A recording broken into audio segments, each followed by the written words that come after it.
Hello friends, welcome to Telugu audio story. మీరు కనుక ఛానల్ని ఫస్ట్ టైం చూస్తున్నట్లయితే ఛానల్ సబ్స్క్రైబ్ చేయండి, లైక్ చేయండి. అలాగే ఈ స్టోరీపై మీ వాల్యుబుల్ ఒపీనియన్ని కమెంట్ రూపంలో తెలియజేయండి. ఇక కథలోకి వెళ్దామా? నా రావణ్ ఎపిసోడ్ 2 లింక్ డిస్క్రిప్షన్లో ఇచ్చాను, అక్కడ క్లిక్ చేసి ఫాలో చేయండి. సూసైడ్ కేసు అనగానే తరంగ్ కూడా షాక్ అయ్యాడు. అంతొద్దు అని డాక్టర్ అండ్ తరంగ్ రియాక్షన్కి విసుక్కున్న రాజ్ చాలా నార్మల్గా హాస్పిటల్కి తీసుకొచ్చే ఆలోచన నాకు లేదు, ఏం చేయాలో ఇక్కడే చేయి అని స్థిరంగా చెప్పడంతో రాజ్ గురించి పూర్తిగా తెలిసిన శాలిని తిరిగి లోపలికి వెళ్ళింది సహస్ర కండిషన్కి ట్రీట్మెంట్ స్టార్ట్ చేయడానికి. అప్పటి వరకు అందరిలా టైంపాస్ క్యాండిడేట్ అనుకున్న తరంగ్ సహస్ర తర్వాత తింటాను అనగానే వదిలేసి వెళ్ళి తప్పు చేశానని ఫీల్ అయ్యాడు. ఐఎమ్ సారీ సార్, అందరిలా ఒలిచి వెళ్ళిపోయే అమ్మాయి అనుకున్నాను అని తరంగ్ తన అపాలజీ చెప్తూ ఉంటే వాడి డల్ ఫేస్కి అంతొద్దు అని నొక్కి చెప్పిన రాజ్ వాడి షోల్డర్ మీద చేయి వేసి సహస్ర రూమ్ వైపే చూస్తూ అందరిలాంటి ఆడపిల్లే తను కూడా, బట్ కొంచెం ఘరానా ఎక్కువ, దానికి మించిన అందం ఎక్కువ. ఆ అందం చూసుకునే ఒక రేంజ్లో టెక్కు చూపిస్తోంది. ఆ టెక్కు తిక్క రెండు నేను దించుతా కానీ నువ్వు వెళ్ళి బత్తాయి చూసిపిండు పో అని తరంగ్ షోల్డర్ తట్టి చెప్పి కివీ పీసెస్ కంప్లీట్ అవ్వడంతో స్ట్రాబెర్రీస్ తింటూ సహస్ర రూమ్కి వచ్చాడు రాజ్. ఇక్కడ జయదేవ్ ఒక్కరే ఇంటికి వచ్చారు. రాను అని చెప్పిన రాజ్ తన పంతం నెగ్గించుకోవడంతో కొడుకుని తీసుకురమ్మని చెప్పిన భార్యకి ఆన్సర్ ఏమివ్వాలో బాగా ఆలోచిస్తూనే ఇంట్లోకి కాల్ పెట్టారు ఆయన. జయదేవ్ గారు వర్క్ విషయంలో టైగర్గా ఉన్న భార్య దగ్గర మాత్రం కొంగు పట్టుకుని తిరిగే బంగారం. అంత మెత్తని మనసున్న జయదేవ్ గారంటే మానస గారికి చెప్పలేనంత అభిమానం, ప్రేమ, గౌరవం. కాకపోతే కొడుకు దగ్గరికి వచ్చేసరికి మానస గారి మాటే పై మాట, మొదటి మాట, ఇంకా చివరి మాట కూడా. జయదేవ్ గారి కోసం వెయిట్ చేస్తూ హాల్లోనే ఉన్నారు మానస గారు. ఒంటరిగా వస్తున్న భర్తను చూడడమే కందగడ్డలా మారిన మొహంతో దిగ్గున లేచిన మానస గారు రావటం కుదరదన్నాడా, అసలు రాను అన్నాడా అంటూ ఉడికిపోతూ అడిగారు. ఆహా, మొదలు పెట్టకముందే మండిపడుతోంది, ఇంకా నేను కన్విన్స్ చేయడానికి ఏముంది నా బొంద అని లోలోని ఫ్రస్ట్రేట్ అవుతూనే నేనే రావద్దు అని చెప్పాను, వాడు చేసే పనులకి నాకు ఒళ్ళు మండిపోతుంది అంటూ రూట్ మార్చారు జయదేవ్. భర్త కోపానికి కంగారు పడుతూ ఉన్నా అది బయటకు కనపడనివ్వకుండా ఏం చేశాడు వాడు, అసలు నా కొడుకుని రావద్దు అని చెప్పడానికి మీరెవరు అంటూ అప్పటి వరకు కొడుకు కోసం ఎదురు చూసిన సహనం మొత్తం కోపంగా మార్చి భర్త మీద మండిపడ్డారు మానస. వాడు ఏం చేసినా నీ తల్లి మనసుకి అంతా అందంగానే ఉంటుంది, బట్ నేను మాత్రం అస్సలు యాక్సెప్ట్ చేయను. ఇచ్చిన మాట నిలబెట్టుకోవడంలో నేను చండశాసనని నీకు కూడా చాలా బాగా తెలుసు. అటువంటి నా కడుపును పుట్టినవాడు మాత్రం ఒళ్ళంతా నిర్లక్ష్యంతో తిరుగుతున్నాడు. మార్నింగ్ అంత పెద్ద ఇంపార్టెంట్ వర్క్ ఉంది, 100 మంది పిల్లలు వెయిట్ చేస్తున్నారని కూడా లేకుండా తెల్లవార్లు రోడ్లు పట్టుకొని తిరిగాడు. నిద్రలేని ఎర్రటి కళ్ళతో తరంగ్ బైక్ మీద ఒక నార్మల్ పర్సన్లా వచ్చాడు. అసలు మన ప్రెస్టేజ్ ఏంటి, మన కంపెనీ ఏంటి, దాని లెవెల్ ఏంటి, నీ కొడుకు వేస్తున్న వేషాలేంటి, అసలు చూసేవాళ్ళు ఏమనుకుంటారు? కొంచెమైనా రెస్పాన్సిబిలిటీ ఉందా నీ కొడుక్కి? సమయానికి ప్రీతి ఉంది కాబట్టి సరిపోయింది. ప్రతిసారి వీడు చేసే చెత్త పనులన్నిటికీ ప్రీతి కవర్ చేసుకువస్తుంది కాబట్టి ఈ మాత్రమన్నా మన పరువు పోకుండా ఉంటుంది. లేకపోతే ప్రతిసారి వాడు చేసే పనుల వల్ల నా తల కొట్టేసినట్టు అవుతుంది. ఎన్ని సంవత్సరాలు నేను కష్టపడి సంపాదించిన కంపెనీ స్టేటస్ మట్టి కొట్టుకుపోతుందని అవసరానికి మించి గాండ్రిస్తూ ఉన్న జయదేవ్ గారిని ఊరిమి చూస్తున్నారు మానస. భార్య కోపానికి కంప్లీట్గా సాటిస్ఫై అయిన జయదేవ్ ఈ రోజుకి ఈ డోస్ సరిపోతుంది, ఈ యదవని కన్నందుకు నా భార్య ముందు నేనే నటించాల్సి వస్తుంది, కర్మ కర్మ, పీడి పెళ్ళి నా చావుకొచ్చింది, అమ్మ కొడుకులు ఇద్దరూ కలిసి నన్ను ఆడేసుకుంటున్నారు అని ఫీల్ అవుతూ ఉన్న ఆయన మీద నా కొడుకుని ఒక్క మాటన్నా ఊరుకోను అంటూ విరుచుకుపడ్డారు మానస. వాడు చేసేది కనిపించడం లేదా నీ కంటికి అని అసలు టాపిక్ వదిలేసి ఆయన మీద పడిపోతున్న భార్యని మరింత రెచ్చగొట్టారు జయదేవ్. మానస గారి వీక్నెస్సే అది, కొడుకుని ఎవ్వరు ఏమన్నా ఊరుకోరు. ఏం చేశాడు, ఆహా ఏం చేశాడు, మిషన్లా 24 గంటలు పనిచేయమంటే ఎవరైనా చేస్తారా? నా కొడుకు బంగారం, మిమ్మల్ని ఇంట్లో కూర్చోబెట్టి బరువంతా వాడి నెత్తి మీద వేసుకుని మోస్తున్నా నా కొడుకు మీ కళ్ళకు తేలికైపోయాడు. అంత కష్టపడే పిల్లాడు ఏదో సరదాగా అలా బయటకు వెళ్ళొస్తే చూసి ఓర్చుకోలేకపోతున్నారు. ఇంకోసారి మీ బోర్డు బిజినెస్ల కోసం, మీ కంపెనీ పరువు ప్రెస్టేజ్ల కోసం నా కొడుకుని కాళ్ళు చేతులు కట్టుకొని కూర్చోమంటే ఊరుకునేదే లేదు. ఈ వయసులో కాకపోతే ఇంకెప్పుడు వాడు సరదాగా తిరుగుతాడు? మీ ఇష్టానికి వాడిని ఆడిపోసుకొని ఇంటికి రావాల్సిన పిల్లాన్ని రాకుండా చేశారు. ఇప్పుడు మీ కళ్ళు చల్లబడ్డాయా అని భర్తను ఏకి పారేసి కోపంగా వెళ్ళిపోయారు మానస. ఆవిడ వెళ్ళడమే ఆలస్యం. అమ్మయ్యా అని గుండెల మీద చేతులు వేసుకొని కూలబడ్డ జయదేవ్ గారు కూల్గా వాటర్ తెమ్మని వర్కర్స్కి చెప్పి తేలిగ్గా ఊపిరి తీసుకున్నారు. ఈ రోజుకి గండం గడిచి బయటపడినందుకు. రాజ్ రూమ్లోకి వచ్చేసరికి ఫ్లూయిడ్స్ ఫిక్స్ చేసి సహస్ర ఫేస్ వెట్ క్లాత్తో క్లీన్ చేస్తోంది శాలిని.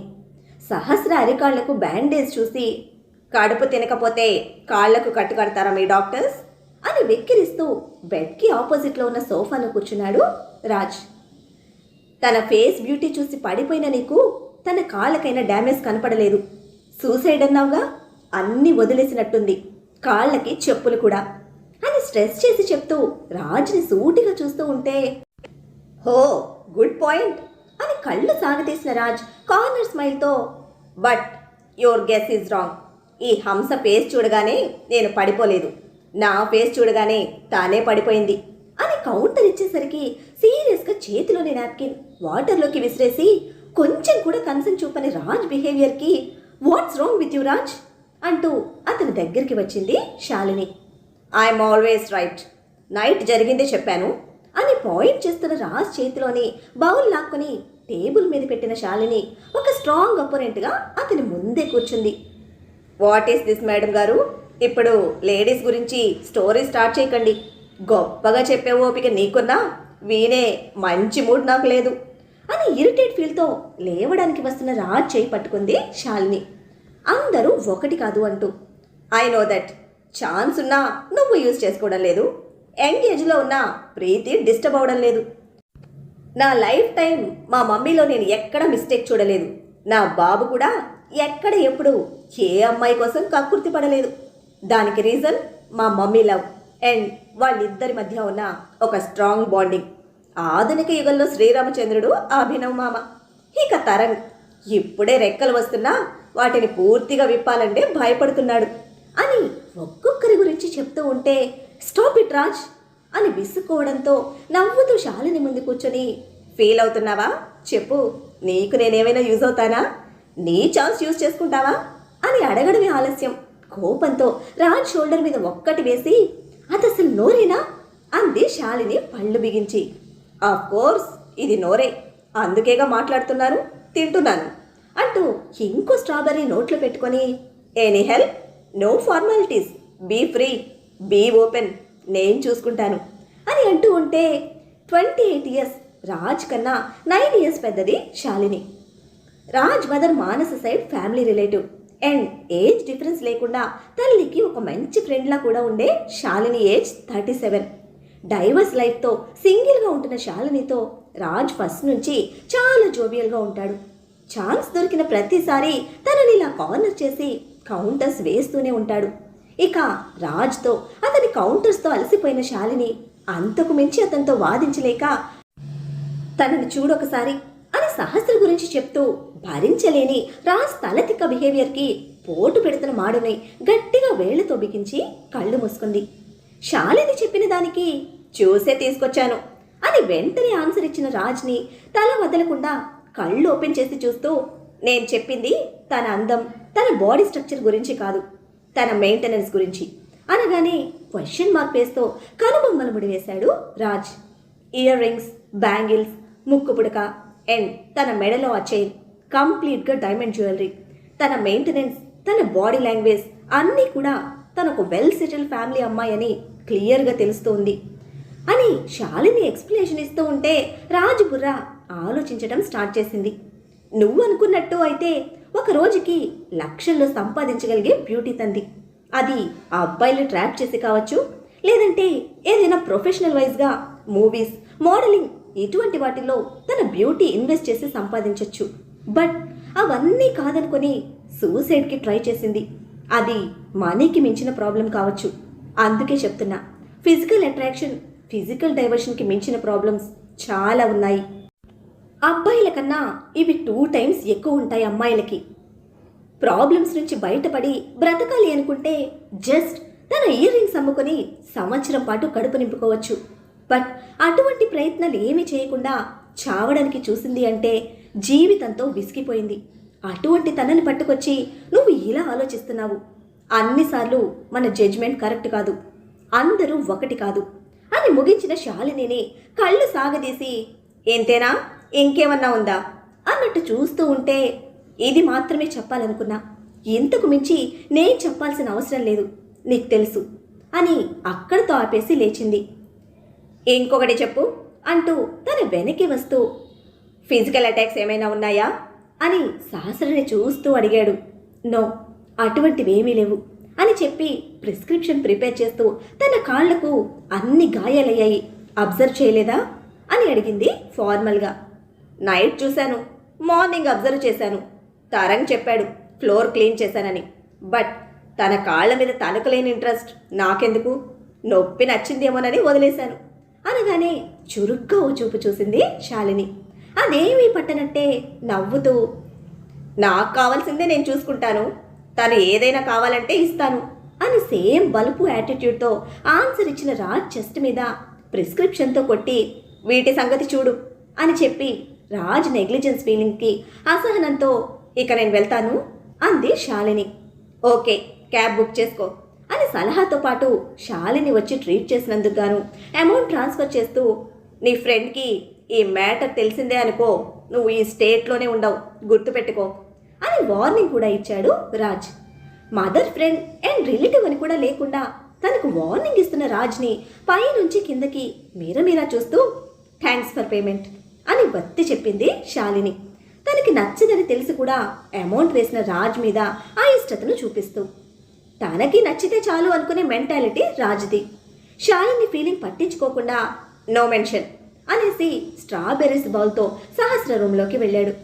ఫోన్ తీసుకొని క్యాబ్ కోసం చూస్తూ ఉన్న శాలిని దగ్గరికి వచ్చి, ఆంటీ నేను బుక్ చేశాను, 1 minute టైం చూపిస్తుంది, వెయిట్ చేయండి అని ఆవిడికి కూడా జ్యూస్ ఇచ్చాడు. థ్యాంక్స్ చెప్పి జ్యూస్ తీసుకొని, నీ స్టడీస్ ఎలా సాగుతున్నాయి అని పరామర్శగా అడిగింది శాలిని.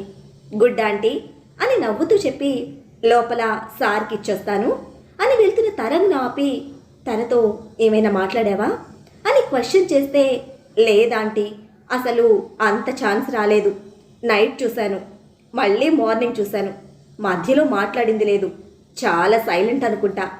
మార్నింగ్ సార్కి చెప్పాను కాళ్ళు బాగలేదు అని, బట్ ఆవిడ నొప్పికి నువ్వు ఫీల్ అవ్వకు అని నన్ను కోప్పడ్డారు.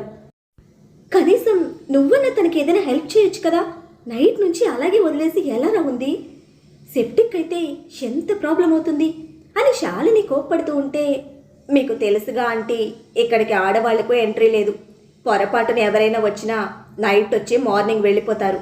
నేను కూడా నైట్ మేడంని చూసి అలాగే అనుకున్నా, రాత్రి నిద్ర కళ్ళతో నేను గమనించలేదు, మార్నింగ్ చూసి సార్కి చెప్తే తన దెబ్బలకి నువ్వు నొప్పి పడకు అని కౌంటర్ ఇచ్చారు. ఇక ఆ టైప్ క్యాండిడేట్ ఏమోనని ఎవరి నుంచి అయినా తప్పించుకుంటూ సార్కి దొరికితే సేవ్ చేశారు అనుకున్నాను. సార్ని ప్రశ్నించే ధైర్యం నాకు లేదు. సార్ చెప్పింది కాకుండా ఏదైనా చేస్తే ఆయనకు నచ్చదు. పొరపాటున మార్నింగ్ అక్క అని పిలిచాను, దానికే నా మీద చాలా సీరియస్ అయ్యారు, అందుకే ఇక వదిలేసి వెళ్ళిపోయాను అని తన సైడ్ ఎక్స్ప్లెనేషన్ ఇచ్చాడు తరం. తరం ఫేస్లోని ఇబ్బందికి రాజ్ గురించి తెలిసిన శాలిని, ఇట్స్ ఓకేరా, మెడిసిన్ ఇచ్చాను, ఒక 2 days రెస్ట్ ఇస్తే సరిపోతుంది, బట్ కొంచెం కేర్ఫుల్గా ఉండు, వాడి గురించి తెలిసిందేగా అని ప్రికాషన్స్ చెప్తే, ఓకే ఆంటీ, నాకు ఛాన్స్ ఉన్నంత వరకు చూసుకుంటాను అని చెప్పి ఇంతలోనే క్యాబ్ వాడు కాల్ చేసి వచ్చాను అని చెప్పడంతో, టేక్ కేర్, ఏదైనా ఉంటే కాల్ చేయి అనేసి శాలిని వెళ్ళిపోతే సహస్రకు తీసిన జ్యూస్తో రూమ్కి వచ్చాడు తరం. సహస్ర పక్కనే బెడ్ మీద ఉన్నాడు రాజ్. బెడ్ రెస్ట్కి ఆనుకొని కూర్చొని టీవీలో మార్కెట్ న్యూస్ చూస్తూ, పంపించావా మీ ఆంటీని అని చూడకుండా అడిగితే హా సార్ వెళ్ళారు అని చెప్పి జ్యూస్ గ్లాస్ టీపై మీద పెట్టి సహస్రని చూస్తూ అక్కడ నిలబడ్డాడు. త్వరగా లేచి తిరిగితే బావుండు అన్న ఫీలింగ్ తరంది. అది తెలిసినా కూడా సహస్రనే బాధగా చూస్తున్న వాడిని చాలా అందంగా ఉంది కదా అంటూ కార్నర్ చేశాడు రాజ్. ఆ క్వశ్చన్కి అదిరిపడి సార్ ఏమంటున్నారు అన్నాడు తడబడుతూ.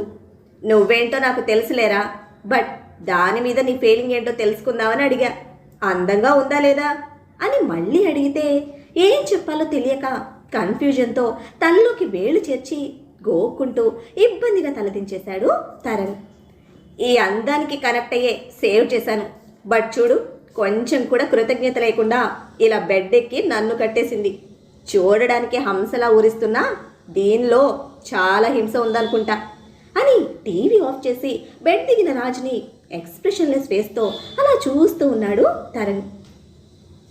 ఎందుకు సూసైడ్ చేసుకోవాలనుకున్నారో మీకేమైనా చెప్పారా సార్ అని రాజ్కి నచ్చదు అని తెలిసి కూడా సహస్ర సిచ్యువేషన్కి ఆడకుండా ఉండలేకపోయాడు తరణ్.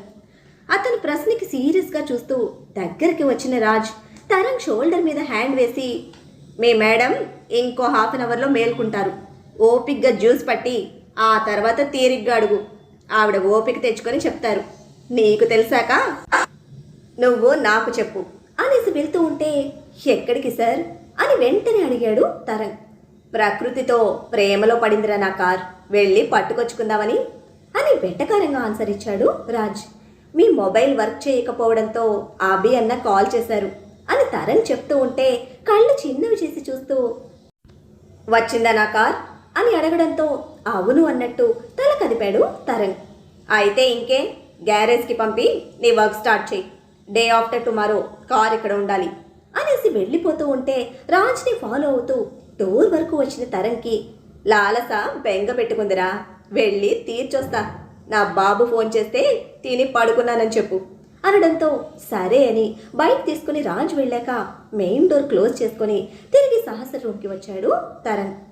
ఈవినింగ్ 5:45 స్టేషన్ నుంచి కాల్ రావడంతో Raj love agreement final check చేస్తున్న అభినవ్ స్టేషన్ నెంబర్ కావడంతో కాల్ లిఫ్ట్ చేశాడు. సార్ మీ మీద ఒక చిన్న చోరీ కేసు కంప్లైంట్ వచ్చింది, కేసు ఫైల్ చేయమని ఆ అమ్మాయి గొడవ చేస్తుంది సార్, మీరు ఒకసారి స్టేషన్కి రావాలి అని అటు నుంచి డైరెక్ట్గా ఇన్స్పెక్టర్ చెప్పడంతో చోరీ కేసు అనేసరికి నమ్మలేనట్టే నా మీద అని మళ్ళీ డౌట్గా అడిగాడు అభినవ్. ఎస్ సార్ మీ మీదే, వెహికల్ నెంబర్ కూడా చెప్పింది అనడంతో హుయిషి అని అడిగితే లిఖితా గుప్తా అని పేరు చెప్పాడు ఇన్స్పెక్టర్. పేరెంట్స్ ఎవరు అని అడుగుతూనే సిస్టమ్ క్లోజ్ చేసి లేసిన అభినవ్ సిగరెట్ లైట్ చేసుకుంటూ స్టార్ట్ అయ్యాడు. మరి ఇప్పుడు స్టేషన్లో మన ఈ వకీల్ సాబ్కి క్యూటీకి మధ్య వార్ నడవబోతుందా? కేసు నుంచి తప్పించే వకీల్ సాబ్నే కేసులో ఇరికించిన క్యూటీకి వకీల్ సాబ్ రిటార్ట్ ఏమిటి? పాపం అంత కష్టపడి సహస్ర కేసు ఎఫ్ఐఆర్ మన బల్పు బాబు ముందు పెట్టిన శాలిని కష్టం బాబు బ్రెయిన్లో కాస్తైనా చేరిందా? చూద్దాం సహస్ర విషయంలో బాబు డెసిషన్ ఎలా ఉండబోతుందో. చూడాలంటే ఫాలో అయిపోండి మరి.